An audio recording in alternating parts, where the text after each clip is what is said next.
Welcome once again, my fellow manipulators of digital fate. I'm Richie, this is Capricorn, and today we're back at it with, oddly enough, another spoiler video.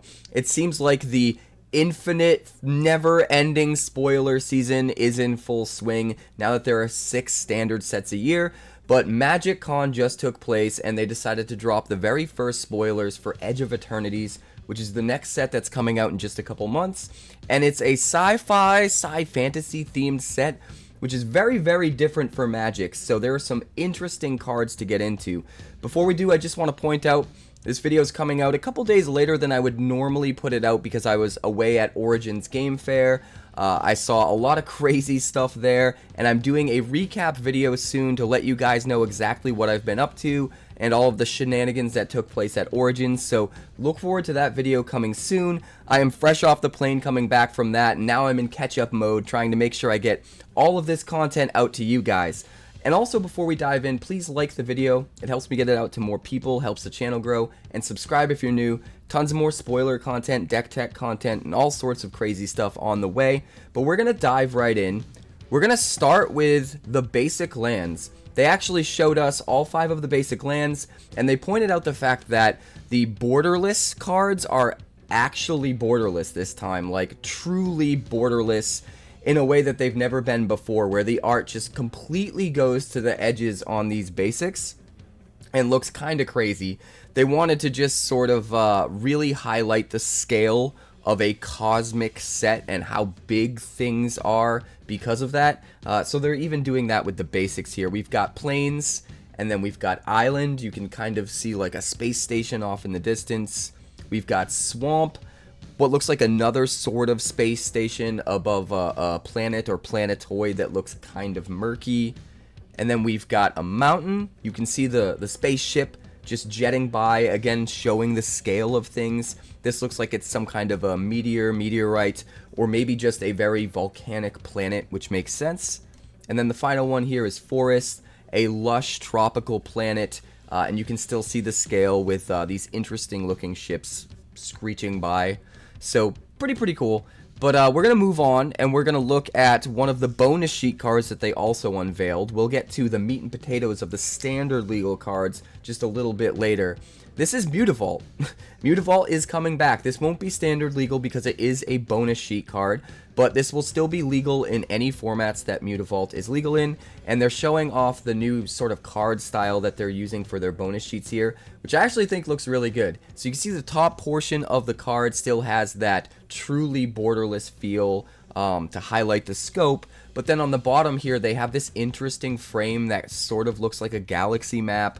It's kind of gold and lit up, and they're putting land in the text box because in the actual like type line box, I guess it's not really the type line box, because they've moved the title box from the top to the middle where the type line box would be, so that they could make that top half of the card truly borderless, which is an interesting design decision. I think it looks really nice. It has yet to be seen, you know, if putting the card types in the text box is truly the best way to go. With MUTAVAULT, it's less of an issue, I think, because it's just land. It doesn't have a bunch of other types and stuff. But either way, I like the idea they're going for aesthetically. I like the border there with the galaxy map and stuff, and I think it looks really cool.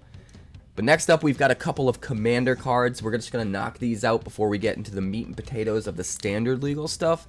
This is 𝐼𝐿𝐼 Apogee, a 3/3 legendary artifact creature robot artificer for 3 mana in the colors of Jeskai. It has haste, and whenever it becomes tapped, you proliferate. Seems really good, especially with some cards that we're going to see later on. There are cards in this set, there's specifically a new card type in this set that uses charge counters to a very high degree, and being able to proliferate those counters could make those cards more powerful. But even just proliferate coming back in general seems pretty cool, and I'm hoping that even though this is a commander card, we see that as a returning mechanic in the base set as well. I love proliferate, and there are a ton of different deck ideas that I've been working on lately that could benefit from proliferate mechanics, but this guy looks really fun. There's also a card later that cares about tapped creatures that this will also work really well with, and I'll remind you guys once we get there. But the next commander card, the second and final that they showed off, is Zarael Genesis Shepherd, a 2/5 legendary insect druid with flying for 5 mana in the colors of Jund. And this one's sort of showing off the lands matter concept within this set, which is kind of interesting because going into it, I didn't really think that would be a highlighted mechanic in a set that is sort of space themed. But I guess what they're going for is more the concept of different planets representing different lands, and therefore lands being important thematically because all of these planets are important thematically within the set. So I guess if you think about it that way, land mechanics do make sense. Just really interesting. Zarael here is a 2/5 flying legendary insect druid for 5. You can play lands from your graveyard, which is kind of cool. And whenever you sacrifice another non-token permanent during your turn, you put a number of +1/+1 counters equal to Zarael's power on up to 1 other target creature.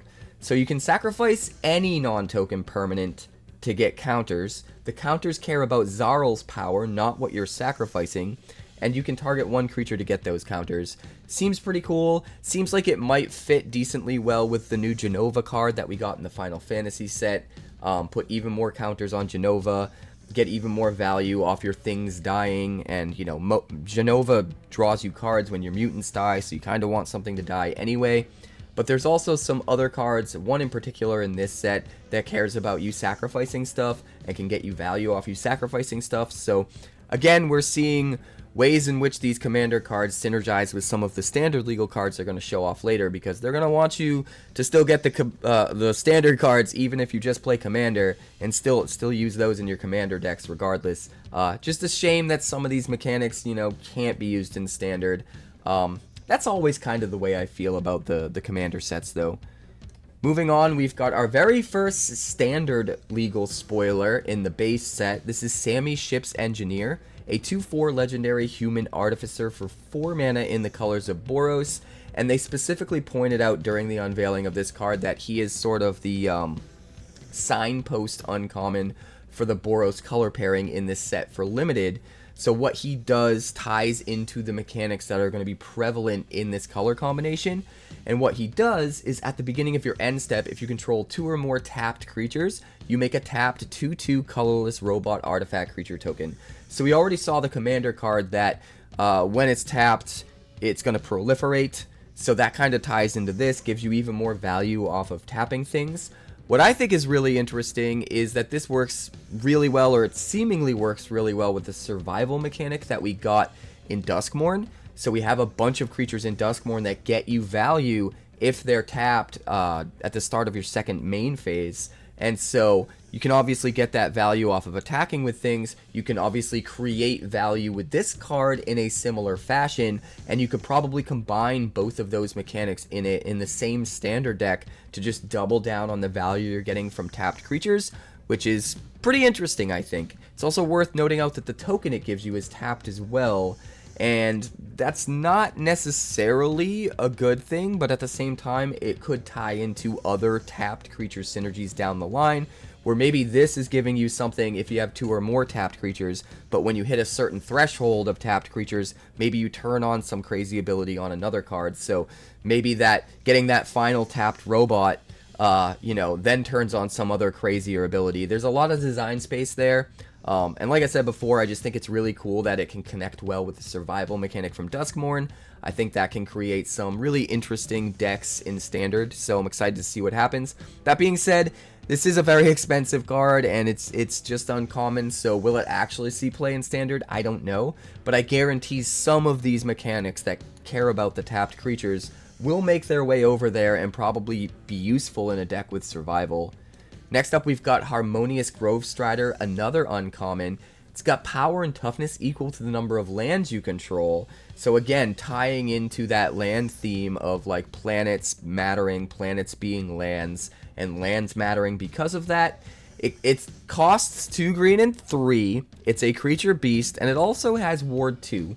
So it's not super interesting, but it does have some extra value there. At least if they want to get rid of it in a limited game, you know, they're going to have to pay extra mana to target it with removal and that sort of thing. And this thing can scale up pretty well. The one thing that I do want to point out about this that's kind of exciting is it does show us that they're sort of doubling down on lands mattering in this set, you know, in the way of, you know, having the planets and all of that sort of stuff. And we already got some pretty decent landfall payoff in the Final Fantasy set. Cards like Tifa, a couple of the Chocobos, some really cool possibilities for design space there and for deck building. So if we end up getting even more pushed land synergies in this set, like the Landfall or Land Matters deck in Standard could end up being really, really good when this set comes into rotation. And that's also worth pointing out. Rotation's going to be happening at the time that Edge of Eternities becomes Standard legal, so a lot of the old stuff's going to be going away, which means a lot of the newer stuff that maybe was on the line of being playable in Standard, not quite there but close, over the last, you know, 3 or 4 sets, all of that stuff is going to be a lot more powerful once rotation happens, and there's going to be a lot more potential for those cards to actually see play and be good enough now, which kind of coincides with some of these mechanics. So pretty interesting to think about what's coming, and I think the Landfall deck's going to be pretty wild after rotation happens. Next up, we've got Tanic, Memorial Ensign. My dog is snoring and needs to be quiet.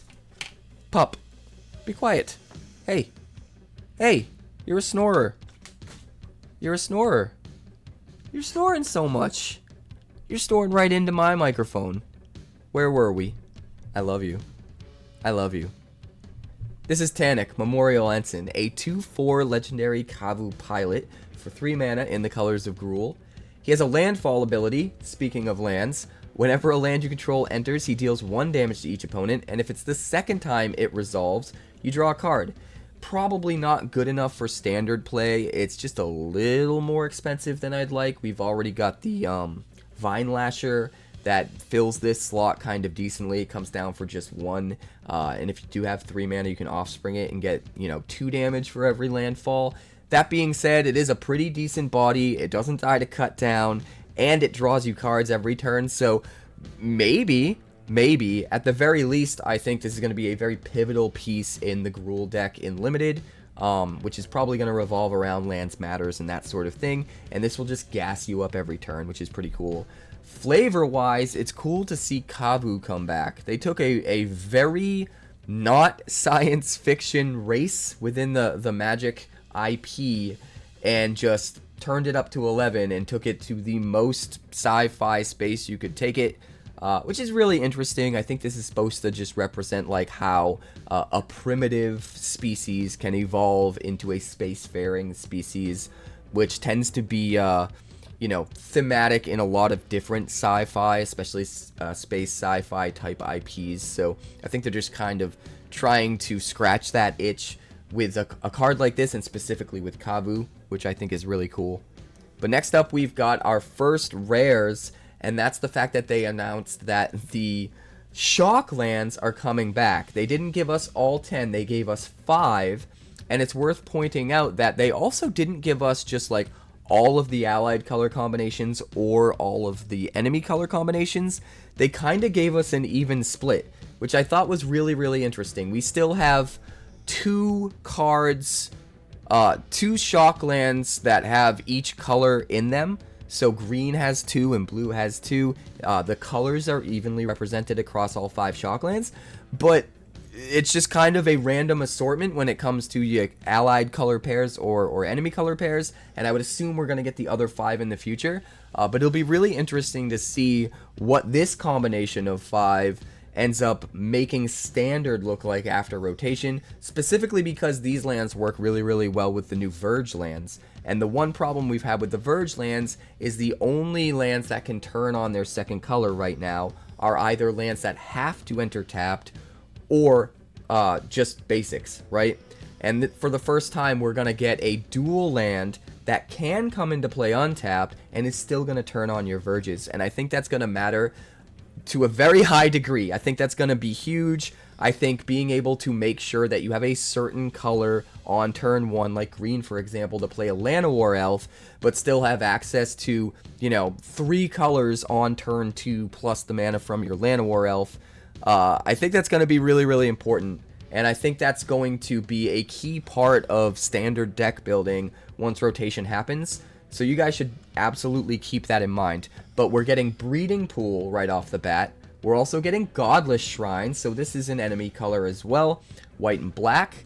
And then we're getting Sacred Foundry, which is the third enemy color combination, being red and white, which is kind of scary because Boros is already kind of insane right now. Boros aggro, so this being able to come into play untapped is terrifying.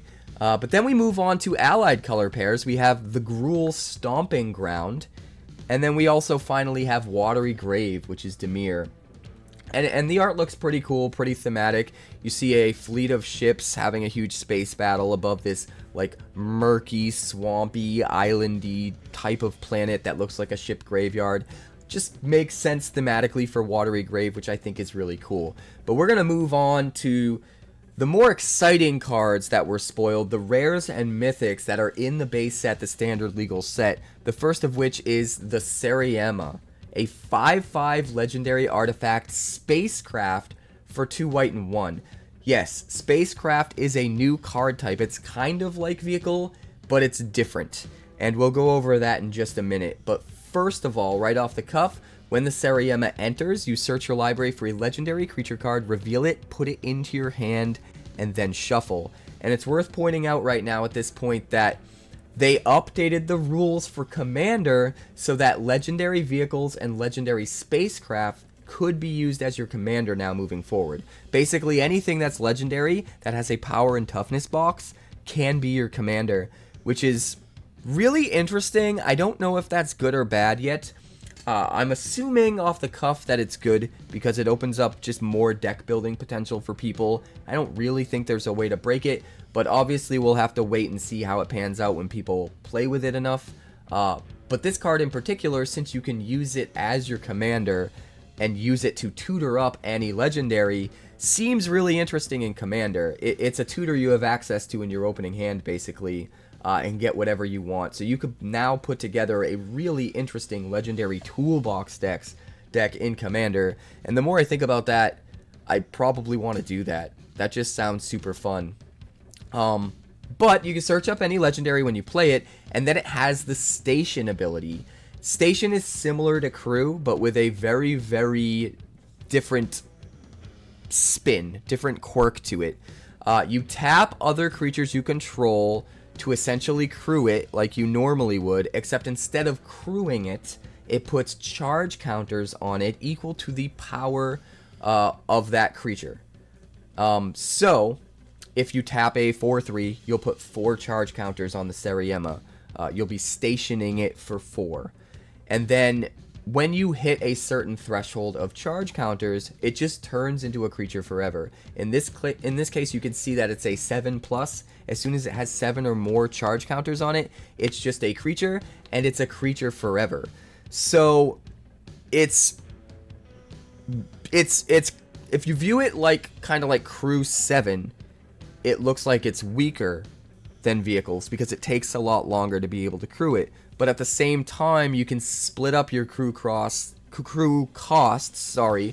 across multiple turns, and take your time getting there. And then once it's a creature, it just stays a creature forever. So you don't have to crew it every single turn like normal vehicles. So there is pros and cons to this, right? Being able to crew it slowly over time, have it stay forever, is hugely beneficial. At the same time, being able to drop this and efficiently turn it into a creature the first turn it's out, if you absolutely need it to be, is a lot harder to do than normal vehicles crew, which is just an interesting caveat, right? I don't know which is going to be better right now until we test it out, but I do think there's some interesting design space there, and I kind of like the direction that they're going. When it is finally a creature, when it does have 7 or more charge counters on it, it will gain flying, it'll be 5/5, and also other tapped legendary creatures you control have indestructible, which is really interesting. You're going to want to play probably aggressively with just a bunch of legendaries that are swinging every turn, so that they turn on that indestructible in the middle of combat. Obviously, legendaries with vigilance aren't going to be as good. Legendaries with tap abilities are pretty interesting. Something like 𝐼𝑒𝐿𝑣 that you can tap to protect one of your creatures by giving it like hexproof or whatever. I think it was hexproof from a color, if I remember correctly. Well, now when it taps to do that, it can also just give itself indestructible. So in a way, it can protect itself as well, which was always a problem with 𝔼𝐻𝐻. Just a lot of cool design space here to explore. But it'll be really interesting to see how good or bad this truly ends up. It could take too long to turn it into a creature and not quite be good enough. Or it could just end up being insane because you can just take your one creature that's not really doing anything each turn, not a good blocker, don't want to swing in because it'll die in combat, and just add more charge counters every turn, and it feels like a pretty low opportunity cost. So I do think there's some cool design space to explore here, and I'm excited to test this out. Tutoring up something when you play it is really good, because even if you can't use this as, you know, a creature anytime soon, you can at least get something that you need in a pinch and play it, and you haven't completely lost all the value.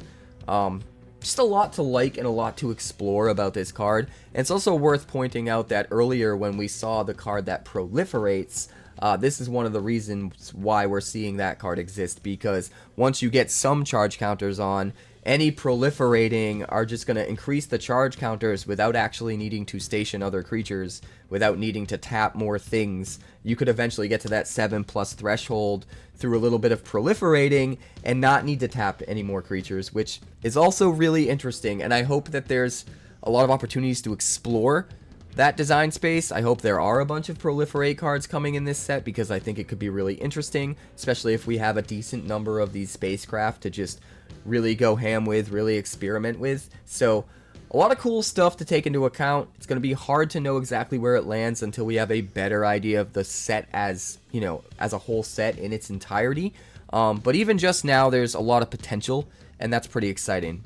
But we're going to move on to Tezzeret, Cruel Captain, the Planeswalker for this set that was spoiled. It's worth pointing out that he's colorless, works really good with the new Ugin. It just seems like every set we're getting a few really good cards that work with the new Ugin and work as, like, you know, potentially building into a colorless only deck in Standard. And I think that's their goal, is to slowly add a few more relevant cards every set, so that like a year from now, all of a sudden there is a colorless set that is extremely relevant in Standard, especially if they bring back 𝐿𝑑𝑟𝑎𝑐ℎ, which personally I have a conspiracy theory that I think they're going to do.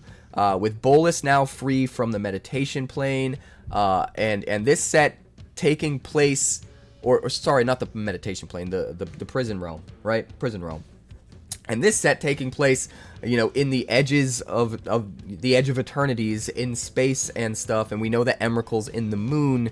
I just sort of feel like things are going that direction. I really do. There's also a flavor text mention of the 𝐿𝑑𝑟𝑎𝑐ℎ in this set. I don't remember exactly what card that's on, or even if they showed us what card that's on, but there is a flavor text mention of the Fomori 𝐿𝑑𝑟𝑎𝑐ℎ war, and that's referenced on a card. So my conspiracy theory right now is eventually they're going to bring back 𝐿𝑑𝑟𝑎𝑐ℎ, and that these few good, powerful, colorless cards that they're giving us each set are building up to an eventual really good colorless only deck in Standard. So that's my theory, but I'm kind of going down a rabbit hole and getting sidetracked. Let's talk about Tezzeret. 4 loyalty for a legendary Planeswalker, only costs 3, colorless, so can go in any deck. Whenever an artifact you control enters, you put a loyalty counter on Tezzeret. So going to be a very important piece in artifact decks, I think. It's worth pointing out, too, that in really old formats, Legacy, Vintage, whatever, just playing Moxes and Black Lotuses, just put loyalty counters on this, and they get even better with his loyalty abilities as well. 0 loyalty, untap target artifact or creature. If it's an artifact creature, you put a +1/+1 counter on it. I think that extra value is mostly meant for newer formats that don't have as busted artifacts. You can get even more value off Tezzeret in like Standard if you're using him in Standard. But even just being able to like untap a Mox, untap a Sol Ring, and use it over again in older formats seems kind of crazy. Could also be really good in Commander, although I don't know if you want to use him as your Commander since he's colorless. Maybe. You could definitely build a colorless Commander deck with him for sure, but he might just be in the 99 of a different artifact themed deck, maybe an Urza deck or something like that. Then he has a -3 loyalty ability. Search your library for an artifact card with mana value 1 or less, reveal it, put it into your hand, and then shuffle. This is going to be a fun little tutor effect. You can use it the turn that you play it, and could end up even being relevant in Standard. Maybe finding like a 𝔼𝐻𝐿𝐼 for equipment decks, stuff like that. But again, another ability that in older formats could get pretty nuts. You could drop Tezzeret for 3, -3 to find your Black Lotus, play the Black Lotus for free, which puts a loyalty counter on the Tezzeret, and then you could just sack the Black Lotus to get back the 3 mana you already spent on Tezzeret, except now it's whatever colors you need to cast the next thing. Could be some really crazy stuff going on there, so will it actually be good enough to see play in those old formats? I don't know. I have no idea. I'm not super up to snuff on exactly what the meta looks like over there these days, but there is a lot of potential in this card. And like I said, even in Standard, there's some potential for finding some interesting cards for the right decks, so pretty cool. But then the ultimate ability seems like it's the one that's most made for Standard on this card. -7, you get an emblem with, at the beginning of combat on your turn, you put 3 +1/+1 counters on target artifact you control. If it's not a creature, it becomes a 0/0 robot artifact creature. Now, this looks really low power at first glance, because you got to get all the way up to 7 and ultimate this thing to get that emblem. And all the emblem does is make a 3/3. Like, you're still getting a free 3/3 every turn, and it's an emblem so they can't stop it. But it's not like, oh my god, he's going to win for sure, right? It's going to take a long time to snowball that value to really get there. But I think the part of it that's overlooked is the fact that because you have that static ability that puts a loyalty counter on Tezzeret every time you play an artifact, you could potentially get this to enough to ultimate 7 or 8 loyalty counters the same turn you play it. Or maybe at most, like, the next turn, just play out a bunch of cheap artifacts, pile up loyalty counters on Tezzeret, and immediately ultimate. So I do think people are going to overlook this ultimate and think that it's too much loyalty for too little gain. But really, if you think about it, there could be some pretty insane decks that could throw out a bunch of cheap artifacts really easily, really quickly, and just load this guy up with counters. And then if you get that emblem early enough, you know, Llanowar Elf on 1, Tezzeret on 2, get the emblem on turn 3, that could get really crazy. All of those artifacts that you jammed on the battlefield to get enough loyalty to use the emblem, to get the emblem, now each of them starts to turn into a creature for free while you're still casting a bunch of other value every single turn. Just seems really good. I don't know. I think in the right deck, it could be pretty nuts. I'm excited to try to build that deck because, again, I do think that the ultimate -7 ability is going to be hugely slept on and hugely underestimated because it's just easy to overlook the fact that that can happen the turn it comes into play. Or even a worst case scenario, if you have some bad luck, the absolute next turn. It's very easy to overlook that's going to be a very real thing commonly if you build your deck correctly around him, which I'm excited to try to do. So really, really interesting card. Can definitely get a lot better depending on how crazy the artifacts are in this set. And obviously, if there's a Planeswalker like this as the one Planeswalker in the set, you can expect it to be very, very artifact heavy. I'm pretty sure the spacecraft itself is an artifact, legendary artifact. Even the dog's excited about that. But yeah, I expect to see a ton of artifacts and this guy to have a lot of potential, and we won't know the full extent of that potential until we just see the rest of the set spoiled. So we're going to have to be patient on this one, but he seems pretty cool.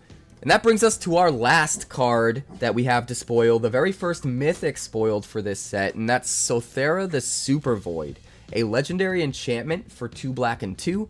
Whenever a creature you control dies, each opponent chooses a creature they control and exiles it. Before we even get to the next part of the ability, I just want to point out how crazy that can be under the right circumstances. It feels kind of like a Braids, but it's not limited to once a turn, right? It doesn't just like trigger at end of turn and make them exile one thing or sacrifice one thing or whatever.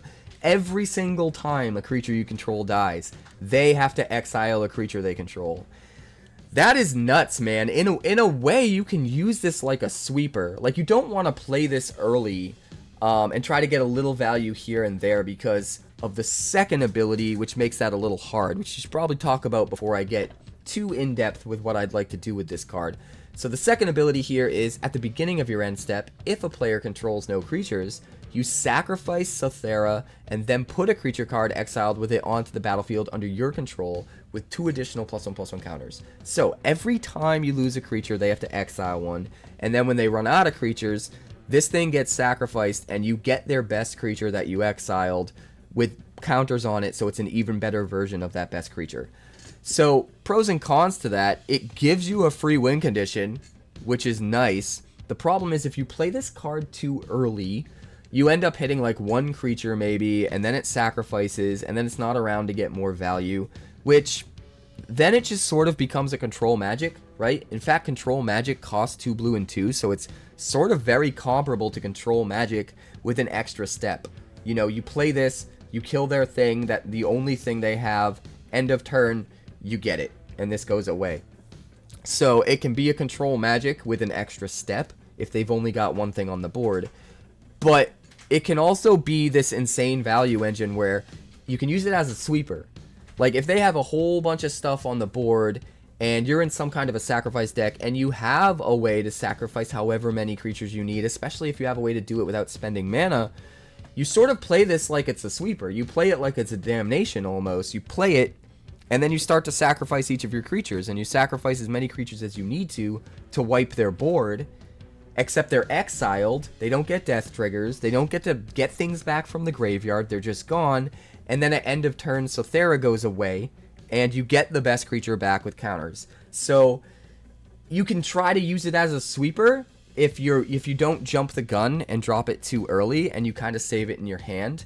And in that way, it would just be like a sweeper. Like any sweeper, you play it for 4, and the turn that you play it, you get rid of their board, right? It would work the same way. You just have to be patient to build up to it. And just like any, just like Damnation, which is sorcery, it doesn't stay out. You sweep the board and it's gone, just like a sorcery would be, just like a Wrath of God or whatever, except it just goes away at end of turn instead of right away, and it steals you a creature that you got rid of in the process. So there are some hoops to jump through with this, but there are some pretty insane payoffs if you can jump through the hoops. Getting a free win condition out of it is awesome. Getting to get rid of all their death trigger and graveyard synergies and stuff like that is also pretty awesome. And the potential to sort of spread out the sweeper across multiple turns, depending on how you want to synergize with it. You don't have to sacrifice all your stuff and get rid of all of his stuff immediately. You could spread it out over a few turns. There's a lot of interesting versatility to how you can use this card. So I am really excited to brew with this. I think there's a lot of potential. I feel like we can make a really interesting deck that kind of feels like an old school Braids deck, but in today's standard. And because rotation is happening, it's going to be the least powerful standard will have been in the last few years, and the least powerful standard will be for the next year until rotation happens again, because it'll have the least amount of sets in it. So rotation is going to be really interesting. A lot of things that aren't powerful enough right now will be after rotation, and I'm just really, really excited to see what we can brew. We're absolutely going to brew something with this, but if you have ideas about how you'd brew around it, definitely let me know in the comments, because I think there is just unlimited potential to a card like this. It's also worth pointing out before we end the video, there is a really interesting art variant that they're doing for this card. I'm not sure if that's just for this card or if this is a style set that they're doing for a bunch of different cards as alternate arts, but just textless for the most part. Again, the art's just going completely to the edges, completely borderless. Excuse me. No title at the top. Just very, very thematic, very interesting aesthetics. I kind of like what they're doing here. It is a little bit weird that, people that don't know what the card does, it doesn't say what it does, but I mean, we've had plenty of cards like this in the past. I just don't remember them coming in a standard set. I feel like they've all been like promo reissues and secret layers and stuff like that. If I'm wrong about that, let me know in the comments. But more importantly, that brings us to the end of the video, and let me know what you're gonna brew with 𝑇𝑒𝑟𝑟𝑎, because I just think there's a ton of potential. But thank you guys so much for checking out the video. I've got another video coming with a sneak peek at the first Avatar cards, which is the set that's coming after Edge of Eternities. So stay tuned for that. And again, I do have an Origins recap video. It's going to be really fun, so look forward to that one as well. Tons of deck techs on the way. A little bit more spoiler content. Just lots of good content coming. Wonders of the First, which is a game that I'm absolutely in love with right now. Got more content coming for that. In fact, this video was sponsored by Wonders of the First. Let's check that out. I'd like to thank the sponsor of today's video, Wonders of the First. Wonders of the First is a brand new collectible card game similar to games like Magic the Gathering, Yu-Gi-Oh! And Pokemon, featuring a unique action-based resource economy that helps avoid pitfalls like Mana Flood or Mana Screw, and a battlefield containing multiple realms that unlock over time as you fight for control of the stones. The first 400 card set is called Existence, and they've even partnered with Star City Games to host their competitive play tour at every single SCG-Con event starting in August. The game contains alternate borderless art variants, as well as highly sought after limited edition numbered prints, culminating in a one-of-one stone foil. And the best part is that the developers have a community-first approach, with a card database and deck builder available via Cardio, as well as a version of the game available on Tabletop Simulator, all for free. For more information, be sure to check out wondersccg.com today. That's wondersccg.com.